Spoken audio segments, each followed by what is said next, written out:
Why I'm not competing anymore, but I'm still gonna bodybuild. What's going on, guys? Welcome back to the channel. Today's day 27 out of 200 days, prepping for my very last show. Just for any of you guys joining along, we haven't started the cut yet. We're just in the very initial stages. I believe I'm like 24 weeks out or something like that. I'm not real too concerned right now because we're just getting things started. But if you are new to the channel, I'm filming a video every single day, all the way up until my show. And then from there, I'm gonna take all the lessons I learned from prepping and I'm gonna give them to you guys so you can use them as well, so that you can have the stage look without having to get on the stage. And so sometimes we do educational stuff, sometimes I do vlogs in the gym, and sometimes I do stuff like this, where I'm just gonna talk to you guys about a topic from about 10 to... So I've been getting a couple of questions, not a lot, I'm not gonna lie to you guys and be like, I've been getting so many questions, but I do get people that reach out and ask because of basically my content and what I've been posting on Instagram. And if you don't follow me, you can find that in the description below. But they're asking what made you know it was time to be done with bodybuilding? Like, how do you know? What were your thoughts? Like, things like that. Like, what, because it could be very emotional, right? It could be different because a lot of us are giving up the only thing we ever knew. So originally, I was really excited to compete. My first show, honestly, first NPC show, was honestly not until, I think it was June of 2021, where I did the Oklahoma in Oklahoma, and I won the entire show. That was really cool. And then I went to Junior Nationals in Tennessee, did that one. I don't know what the show is like now, but back then, as a bodybuilder in 2021, you could not earn your pro card, so it was more just kind of to see what it was like. I got second place in heavyweight, and then I took basically the rest of that year, bulked. 2022, I basically bulked up, and then I got ready for, I did North Americans in Pittsburgh, I got 5th, and then I did Nationals, and I got 10th, and that was mainly because there was 6 months in between. I basically did an entire prep and then restarted. I remember the day that I competed in Pittsburgh was 12 weeks out for the next show, and when you put on newer muscle, it's really hard to keep, so I really struggled there. But I was having a good time up until that point. I was having a lot of fun with it. And honestly, everything was cool. And then I was bulking for all of 2023.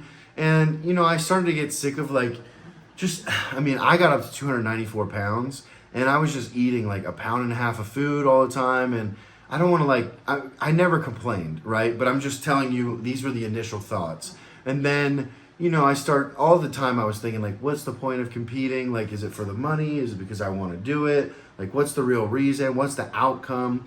Because whether you like it or not, you're still putting your health at risk, right? You're still taking steroids, you're still doing lots of cardio, you're still dieting to the extremes. Not all things are super, super healthy. You're still doing that. What's the trade-off? Because I don't know about you guys, but if I'm going to spend my health points on something, I want it to be worth it. Now, I know in your 20s, it's sign me up, brother. I don't care. Let's, pack on the muscle and die. But then, people like Dallas McCarver die. And if you guys don't know him, he was 28 and his heart was 8 times the size it should have been. Now, clearly he was taking a lot of drugs, but it's because he was pressured to be this huge, huge guy at a young age. Because the thing is, in bodybuilding, it takes years to put on this kind of size. And then you're just getting started. Look at Martin and Brett and those kind of guys that are just getting good now. They've been pros for 10 years. And I'm guessing. I don't know if they've actually been pros for 10 years, but they've been pros for a good amount of time. And I know you guys know that. So that's initially what my first thoughts were. Everything was fun. Everything was cool. And then I decided, because I was getting so strong, guys, I literally would do leg extension with 500 pounds. And you could find all these videos. This is not just hearsay. If you go to my Instagram, you can find all these. I was doing leg extensions with 500 pounds. I used 2 gym pins at once and 3 plates on each side of the stack. We actually took the back plating off of a leg curl so I could put a gym pin in that. I did 500 pounds on that. I did, 675 pound squat for 10 reps. It was just, everything was flying. And everything felt so good. I felt so strong. And I was. But I wanted to do a powerlifting meet because just for fun. I was like, well, this would be cool. I'll go into a powerlifting meet, not really train, and kind of, honestly smack everybody. And it was going to be fun. But then I ended up tearing my quad trying 720 pounds. I had never done it, but like I said, in training I was doing 675 like it was my girlfriend, you know what I mean? And then I did 705 at the meet, and that was easy. And then I tried 720 and I blew out my right quad. And that's kind of when things started to shift, because that's the first injury I've ever had. And it's not that like the injury scared me. It really didn't. Like, honestly, you just tore through the muscle and I just let it grow back, and that was it. What changed was like my thinking, and I was unhappy where I was training at the gym. And I mean, like, that's where I was making my money too. Just this situation where I owned the gym, but I was paying into the gym to be able to train at the gym that I owned. And we're all good now. Like, this is not a bashing story. We're all good. We're all still best friends. I still train there to this day. I love it there. But it just wasn't working. And so once I tore my quad, I actually switched jobs and careers completely. I just needed a complete restart because of the situation at the gym. It was separate from lifting. I had already planned on going into real estate, but I just happened to tear my quad literally like the week before I switched. So that was kind of like hard mentally, because I went from this bodybuilder that's showing up to the gym and training clients all day, every day, and training hard, to like this real estate agent who's wearing uncomfortable dress clothes and training for 30 minutes in the morning at 4 a.m. And then I'm training my clients from 5:30 to 6:30 to make ends meet. And then, you know, I'm trying to sell houses for the 12 hours rest of the day. Like, it was intense, but it taught me a lot about myself. And that's basically that, you know, you put your mind to it, you just can get it done no matter what. If you just, like, it's not easy, but you can make it happen. And you could be, like, we're just so much stronger than we think. You can do a lot more than you think, is what I'm saying. So that all kind of changed for me. And then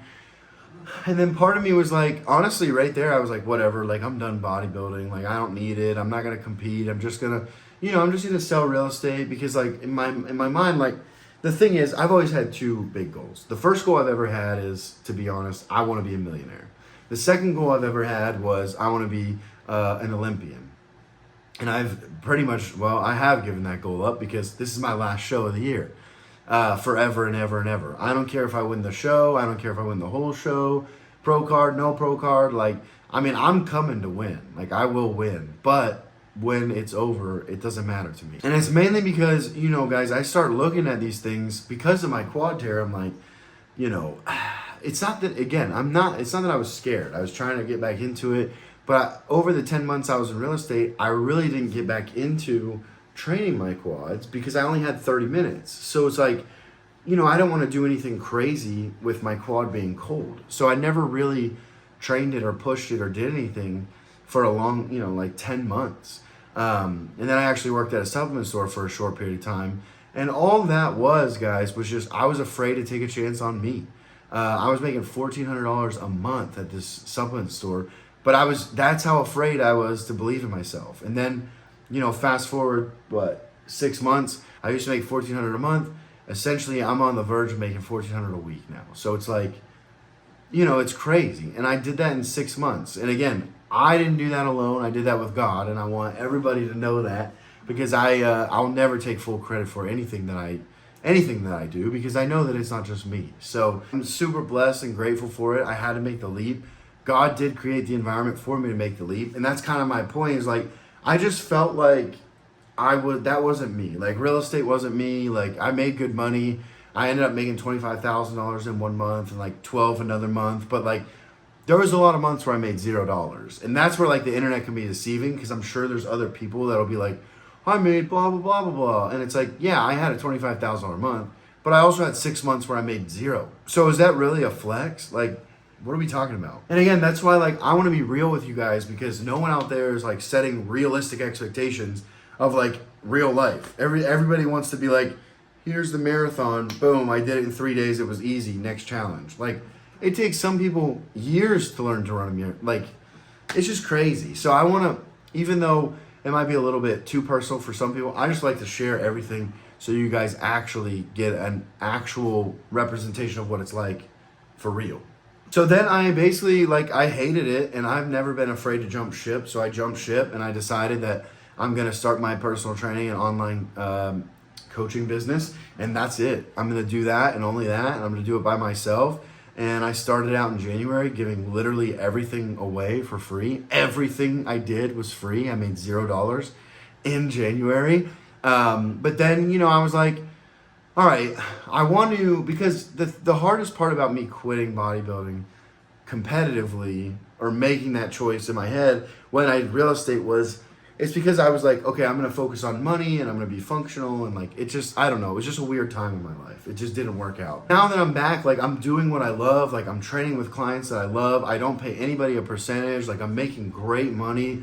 Everything is getting better and better by the week. Like literally I'm having to limit spots and like do things I've never had to do. It's been such a blessing.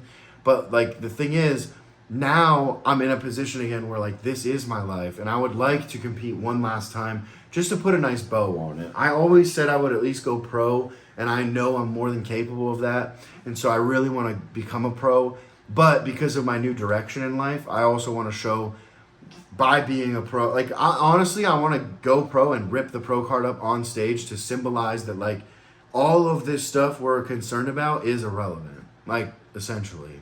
And to speak to the people that were like me that didn't realize, you know, you could just bodybuild but not compete and have everything you ever wanted. Because that's the truth. Like, here's a short list of things I hate about the NPC and the IFBB. Number one, they don't treat you that well. Everybody says, oh, well, you haven't done my show. You haven't done my show. I don't give a shit. I don't care. I've been to a lot of shows and I don't really care. Like, it's not about what you get, but it's just that symbolizes how much they care about you, how they take care of you, how the tanning is set up, how the event is set up, how the venue is set up. When you got a bunch of neon shit behind me, I don't have any respect for you. I really don't care. I don't care why you did it. I don't care. If you can't figure out how to make it profitable without the neon, then don't do it. Serious. Don't even do it.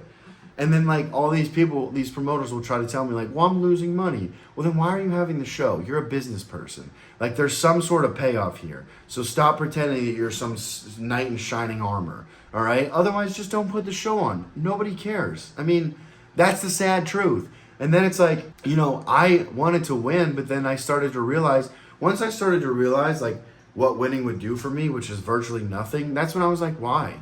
Like, because I used to think, you know, I'll get sponsored, and so I'll have a sponsorship, and then I'll make money that way. But then when you're done competing, you make $0. As soon as I'm off the stage, who's going to sponsor me now? Nobody cares now. Nobody cares. And I know someone out there is screaming like, what about Chris? Yeah, Chris actually owns the company. That's number one. And number two, that's awesome for Chris. Chris is about 1 in a million shot. Like, the next time that happens was probably going to be like Sam Sulek, right? Like, realistically. And even then, who knows? The world is so unpredictable.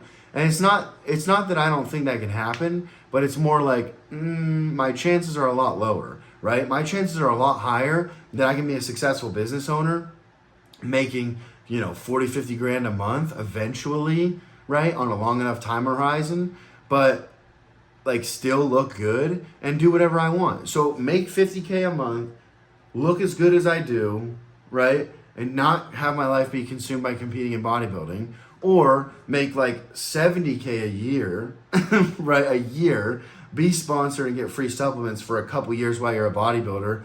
Try to build a brand for yourself, but all people, that's the thing. All people care about bodybuilders for is like nothing. They're like something cool to look at. It's like a car crash. You just look at it because it's a car crash. And I'm not saying that in a mean way. Like, you know, you see a big ass dude in Walmart, you just look. It's cool. I get it. Like, it's dope. But most of them have no personality. They have no brand. And I know someone saying, well, Mike, why don't you make your brand with coaching, with, you know, compete? Because I hate it. I don't even like being at my own shows. I get on the stage, and when I get off the stage, I leave. I show up, I get on the stage, I get off the stage, and I leave. I don't like it. I don't like it. I don't relate to those people a lot because a lot of them are fake, because I know a lot of them hate competing competitively, and they just won't admit it. They just go on with their lives. And I'm not afraid to admit it. So that, guys, in a nutshell, is why I am done competing, but I will continue to bodybuild, because at the end of the day, it's literally given me everything. I mean, bodybuilding builds discipline, bodybuilding builds consistency, it helps you learn to push through in hard times. Like, it has every quality I have learned, it has taught me. However, I realized I can help you guys learn those qualities without getting you on stage. It's just a different switch. You don't need to do drugs. You don't need to sign up for something. You don't need to get a crazy tan. You don't need to like go through all this posing, because you're going to have to pay for a posing coach, a coach to put workouts together, a nutrition coach. Then you got to pay for tanning. You got to pay for your hair and makeup if you're a girl. You got to pay for a suit. You got to pose like a lot. You have to pay for your registration. You got to pay for your NPC card. You got to pay for your travel. And it's like, so like if you don't have a huge why, if you don't want to be top 5 in the world, like I would just recommend making a bunch of money, having 8% body fat, looking like you could get on stage without actually getting on stage. I mean, that's just what I would personally do. And if that's still in the video, something like was like a pinch. I think I'm sunburned on my back and it hurt. So I had to get that real fast. That is it for tonight, guys. Thank you again for joining me. If you're not subscribed, go ahead and click that subscribe button down below. I'm going to keep pumping these out. A video a day keeps the doctor away or something like that. And if you don't follow me already on Instagram, go ahead and give me a follow over there. I post like stories all the time to give you guys motivation and little tips and tricks. And I will see you guys in the next one.